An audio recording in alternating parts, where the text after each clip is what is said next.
एक छोटे से प्लांट में कमलेश नाम का एक आदमी काम करता था।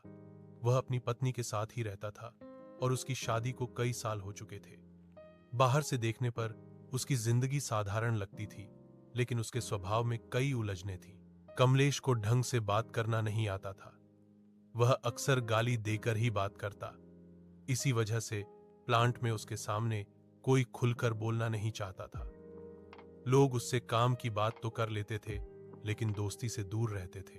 काम के बाद जब उसे खाली समय मिलता तो वह दूसरी लड़कियों पर डोरा डालने की कोशिश करता। उसकी बातें बचकानी होती थीं, न शालीनता होती थी न समझदारी। ज्यादातर लोग उसे गंभीरता से नहीं लेते थे। दिलचस्प बात यह थी कि बाहर चाहे जितना सख्त और बेपरवाह दिखता, लेकिन अपनी पत्नी से वह बहुत डरता था। घर में उसकी आवाज अपने आप धीमी हो जाती थी। पत्नी उसे बार बार समझाती कि गाली देकर बोलना और दोहरी जिंदगी जीने की सोच उसे कहीं का नहीं छोड़ेगी।